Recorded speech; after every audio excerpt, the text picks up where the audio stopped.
Hi, I'm Carrie Brown. You're watching Real Estate 101, and this series is Real Estate Zoom International. I'm here today with Antonio Barbosa. He is in Portugal. Antonio, where exactly in Portugal are you? In about 40 in the north of Portugal, the Minho, one of Portugal's best kept secrets. It's literally 45 minutes away from Porto, and real close to the Spanish border, less than 5 kilometers, 10 kilometers away. So hop, skip, and a jump here in the north. Can't wait for you guys to see all these cool pictures. So starting out here, we have the $200,000 range. So on the left, I'm in Topeka, Kansas, center of the United States. This particular home sold for $255,000, 3-bedroom, 2.5 bath, 2-car garage, 2,795 square feet, had a big lot, trees in the back, an outbuilding, pond, a sunroom, renovated kitchen, updated house. Taxes per year are 2,672, and it was built in 1946. So Antonio, tell me how that compares to your house over here in Portugal. Okay, so it's a ranch style house. It has about 3,000 square feet, okay, 300 square meters. It's about an acre of land, 3 bedrooms, 2 baths, fully furnished, furnished rather, equipped, central air, kitchen, etc. Property taxes are very low. That's a big difference here. You're looking here at this property at 290,000 euros. It's on the market value. And you're looking at property value taxes of around close to 700 euros a year. Okay. What else? That's pretty much it, I think. It's a The gorgeous value, house. it's pretty similar, It really is. Your taxes are cheaper. This particular house sold for 356,000, 5-bedroom, 3-bath, 2-car garage, 3,980 square feet, set on 7.78 acres. The taxes a year are 4,412, and it was built in 2001. Really nice deck off the back. You're basically you're in a country area, not a lot of neighbors, just a lot of land. So how does that compare to yours? Well, house per house probably is very similar. Well, this is 3 bedrooms, 3 baths. It's got an annex, barbecue, swimming pool, heated, and it's fully equipped as well. But the difference is here, there's not too much. It's only a quarter of an acre, so it's 1,000 square meters or so. The square footage is around 2,200 square meters, or square feet rather. Here it's 220 square meters, and the value is 280,000 euros. Okay, but again, 280,000. This was also sold fully furnished, and the property taxes here are also roughly around 700 euros per year. So when you say fully furnished, are you talking about furniture, or are you talking about Yeah, major furniture. It furniture was three too? bedrooms, three bedrooms, and the lounge. The kitchens usually are always fitted, and they're you can't take them with you. It's always included. It's fitted, right? It's permanent. But I'm talking about its furniture for 3 bedrooms, living room, dining room, and just other small little knickknacks. Even outside furniture, like the garden furniture. Even there's like a nice table for the annex where there's a barbecue and stuff. So those kind of furnitures. Awesome. That's really nice. Great value. That's why, this property actually, while we're doing this here, we're doing the closing sometime in the next week or so, probably, or it's already closed up, it's sold. That is really awesome. So you've got killer views on this one. Mine sold on the left. It sold for 390,000, 5-bedroom, 3-bath, 3-car garage, 5,075 square feet. It was kind of a small lot, but it was very well placed. It was fenced, woods all the way around. $6,485 is the taxes for the year, and it was built in 1968. I joke, but you could literally have a party in the master closet. It was huge. Everything was renovated. Gym off the master bedroom, soak tub, you name it, it was there. Huge kitchen, was gorgeous, and it actually had a pub in the basement. Wow. Yeah, Looks good. Looks good. Yeah. I love those ranch style houses, right? Like and that you probably do have a lot of them there in the central of the US. So that's and as you get older, like here, they're very much people are looking for them because they don't want to go up and down stairs. So there's a big demand for them as well. So I love to see them. I always love those ranch style or ground floor homes, and great, good market here. And here, everything about this property here is about the wow factor, is the location and the views. It's in the marina, one of the most majestic marinas in Portugal, in Vila Moura. And Vila Moura is part of the Golden Triangle, one of the most expensive areas of Portugal. This is a 3-bedroom, 2.5 bath condo. It's a duplex. So not a duplex, it's a bi-level, a 2-level duplex, or rather we say duplex here, bi-level, 2 levels. And it's got some also a private parking area for it. The value is 475,000 euros. Okay, and it's also sold furnished. It will be sold furnished because it actually the property now is used as like a rental property, investment property, and it will continue to do so if whoever takes it on. But it's all about the location in the marina, all close to the beach, and within 5 minutes walking, and that's what it screams. It's like that view that you see there is directly from the lounge, or kitchen, etc., in the bedroom. So it's all about that. Property taxes here are a little bit higher. They're closer to, this would be a 1,000 euros a year because of the location. It's a prime location. Also close to golf, everything, all the golf communities. Vila Moura is a very attractive area. A lot of expats love it there as well, Carrie. Absolutely gorgeous. So are basements common in your area at all, or are they just typically ground level? Can you repeat that? The Basements? Like, Oh no, they're underground. Well, they're underground. Like you mean for a home, right? Where you have yes. it's underground basements. It's typical for like a garage and stuff. Not like the typical finished basement as you would have in the U.S., where like you have a lot. Some are, but usually a basement here is for storage, for garage, just all the knickknack things just go there. Not like your finished basement where you have a lounge and like a sitting area, a family area, maybe a pool. There are some are big enough to do that, but usually they're just for storage. Even like, for example, like the maintenance section of the home, like where you have the boiler and the heat pumps and all the machines that make the home function, all the maintenance part and technical part. Interesting. It's different throughout. I mean, even inside the United States, it's different. Yeah. All right. Yeah. So we're hitting the million mark here. And we're moving to the million euro yes. bracket. On the left is Kansas, and this particular one sold for 1,995,000. 5 bedrooms, 6 baths, 6 full baths, 2 half baths, 3-car garage, 10,891 square feet finished, and 1.54 acres. And the taxes a year here are 26,107. It was built in 2008. So tell me about yours. This is gorgeous. Wow, that's a beautiful property.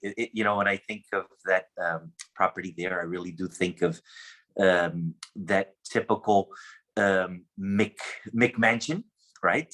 And that's the typical, like even in Texas where I lived before, and even outside of Naperville out in Chicago, it seems like that typical beautiful mansion. This is very different. This is an ultra modern home. It has 4 bedrooms and 1, which is like an office, but it could be a bedroom, right? So, and 6 baths, beautiful ocean views. And this is in the island of Madeira. Tropical weather. It's a typical modern ultra deluxe. Everything you can think of. Just you want to turn the heat on or air conditioning, you do it through a phone, right? That kind of equipment and equipped swimming pool. The plot size rounds 1/4 of an acre as well. This is where you have the garage, or you have the basement, right? It's all on one ground floor of the home. And underneath is a basement, and it's a huge basement for for car. You can make it, into a billiard room or etc. And it's brand new. Even these kind of homes, and just so you know, when they're new like this, they're required for a lot of renewable energies. Portugal is very big on that right now, in this home as well, with the solar panels, everything. And so a lot of technical and just the highest efficiency of energy consumption, so it's very efficient home. What you would say like a green home, that's what it's about. And Portugal is very, very much into that. And the value of this home is 1,950,000 euros. Property taxes here will round about the 2,000 euros. That's a big difference, right? From That's a 2,000 huge to difference. 26,000. Oh, That's wow. Yeah, property taxes here are extremely low, and depending where you are and the location, of course, it could be like a 1%. It could be or a 10% in some locations, so anywhere or half a percent. It really depends on if you're in the interior parts. Like if you're in the prime areas where all the services, basic sewerage, everything, all those, services, then of course you'll be paying a little more property taxes, schools as well. So all those things go into factor. But nothing compared to their $26,000 is wow. Yeah, house for house, and then you have, that's a lot. Okay. Absolutely. So now we're going to go into things to do. I'm going to move our heads here. And Beautiful Algarve. absolutely The Benagil cave, only accessible by boat or paddle or swimming or jet ski. So it's definitely one of the beautiful sights to see in the Algarve. The colors schemes inside itself is something remarkable. Definitely. The Algarve is full of this beautiful coast that's been carved out for millions and millions of years. And this is what nature has carved out. Absolutely gorgeous. Tell me about river beaches. This is in Zezere, which is in like central Portugal. Portugal has a lot of rivers as well, and these a lot, and they're further away from the coastline, right, from the ocean, so they're adapted to for the community. And so they're even like, for example, like you rent out the local government would have like a coffee shop and a bar, and then they're responsible having even a lifeguard there, etc. They're for that the time of the summer season. So river beaches, this is just one of them. So you mentioned the summer season. What are your temperatures typically like throughout the year? Do you have the 4 seasons? Yeah, Portugal. Well, here in the north is more of a 4 seasons, right? Because it does rain. It's more green, and north and central up in, and then when you go further south, or central, is more of a mild weather. And then when you go down to the Algarve and south is more of a Mediterranean climate. Madeira is tropical.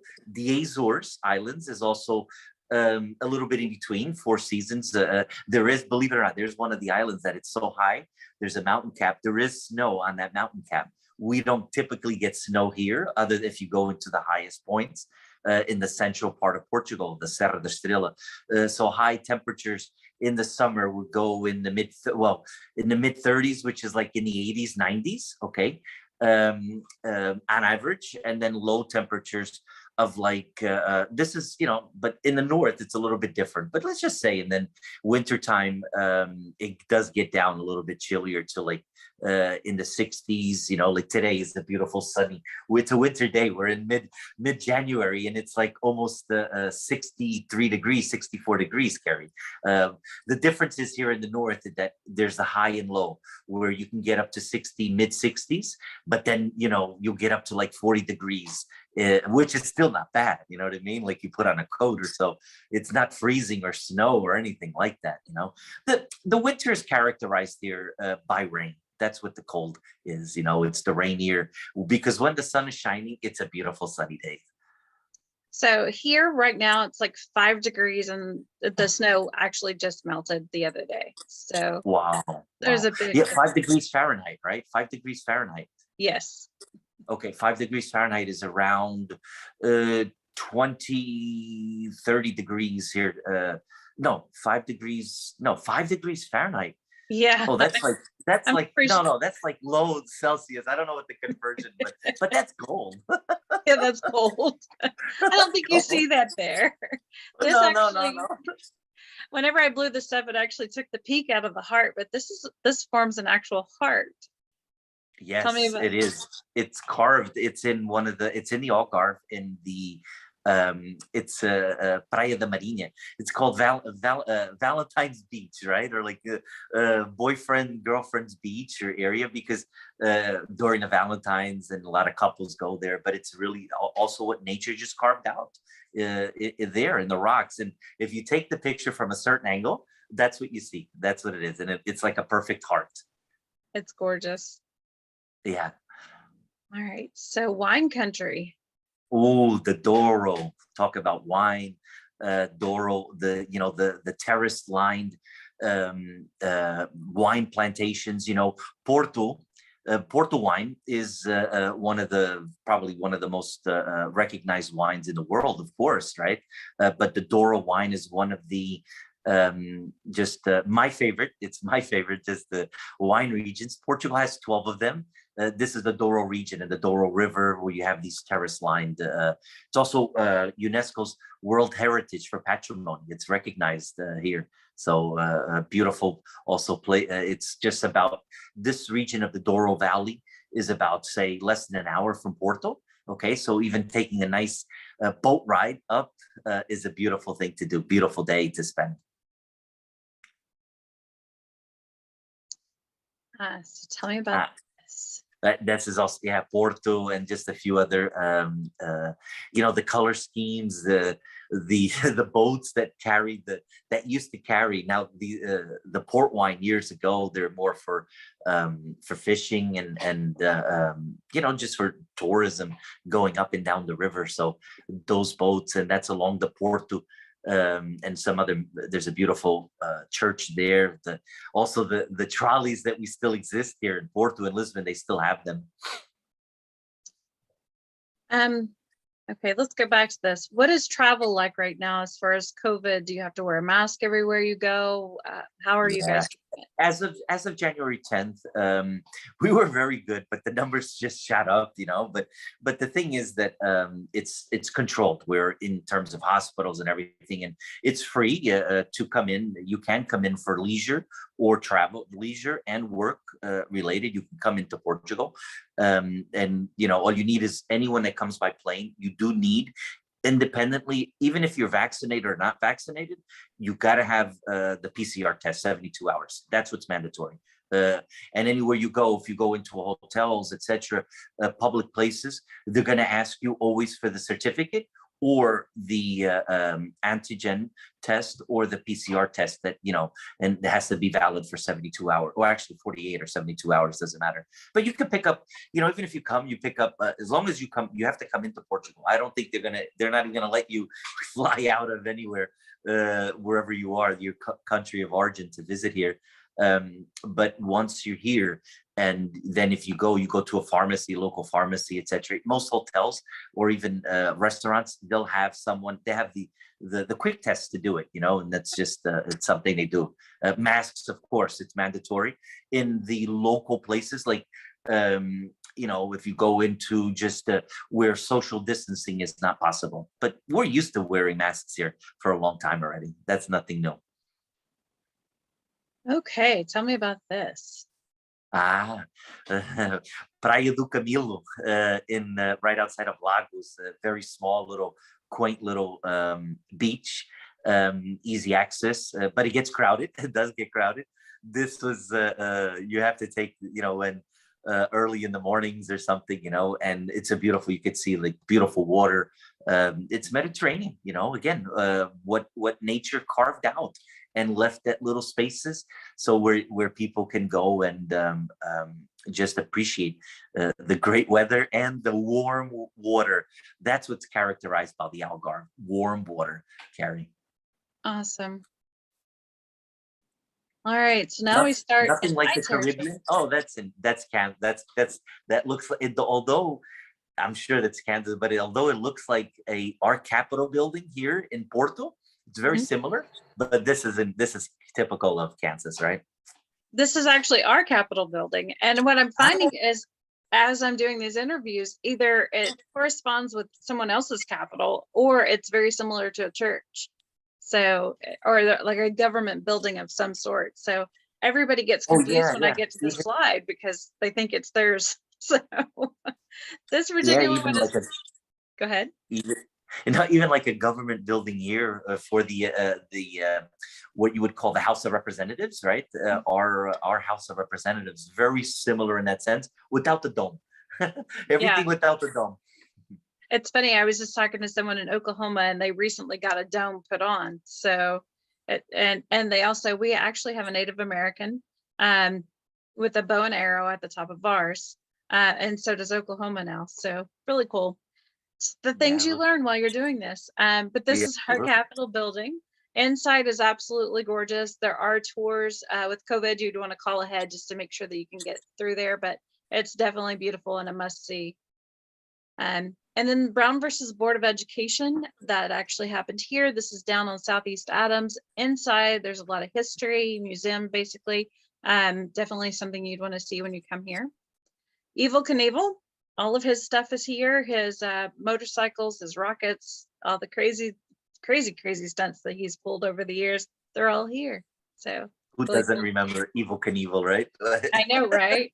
Unless, you're really young. But The guy in the flying motorcycle, and yeah, cars and everything, rockets. this particular one is actually a high school here. This is Topeka High. Absolutely gorgeous. At night, it's definitely amazing, but during the day, it's equally as beautiful. You can take tours. Again, COVID, you want to call in advance.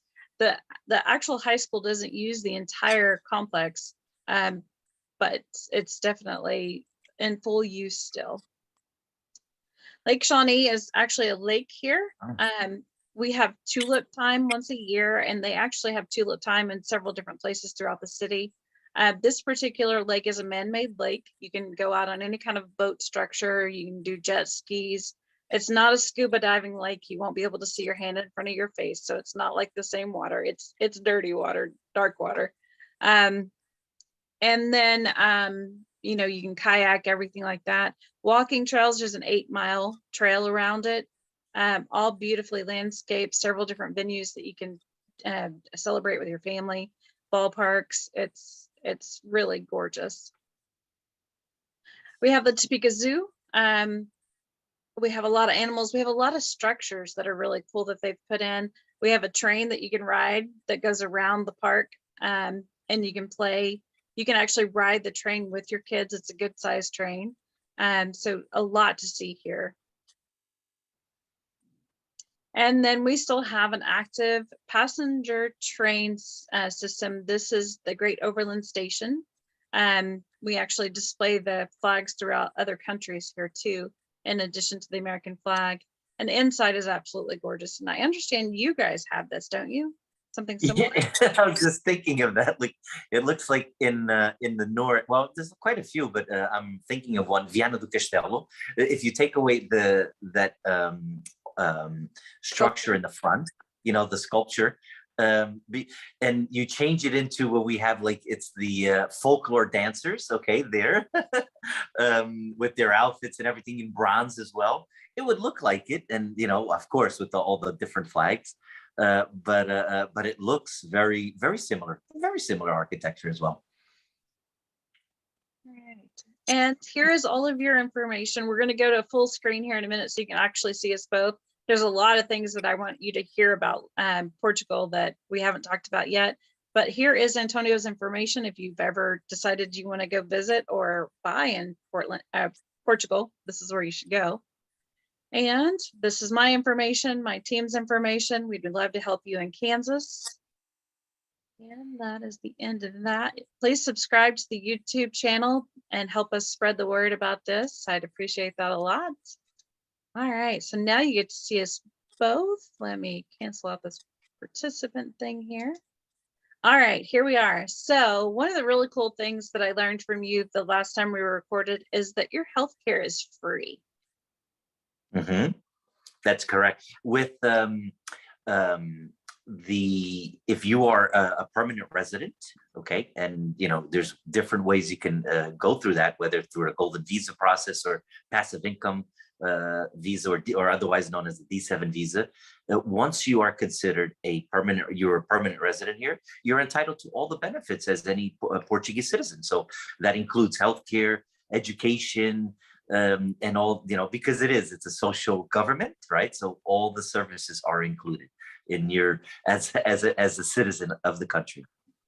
And whenever you close your title, you guys are a title state and not a lawyer state, correct? That's correct. Yeah. The buying process, other than we don't have like an escrow account or earnest deposit. What we have, what we have is a binding agreement between the seller and the buyer, where a down payment is made. It's non-refundable, but the seller can't sell it to anybody else. It's a binding contract. If he sells it, he's got to give like double the deposit back, or the buyer can make them force to close on the property.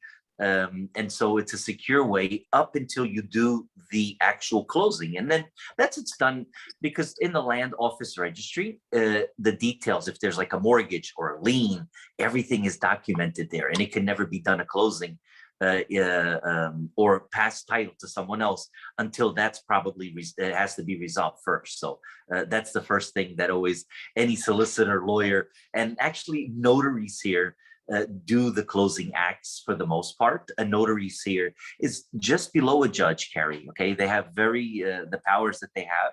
It's not like the typical notary that you have in the U.S., where for signatures and a lot of other documents and stuff. Notaries here are really responsible for all those like closings and just inheritance properties. Just so many factors that they're responsible for, that they do on a daily basis.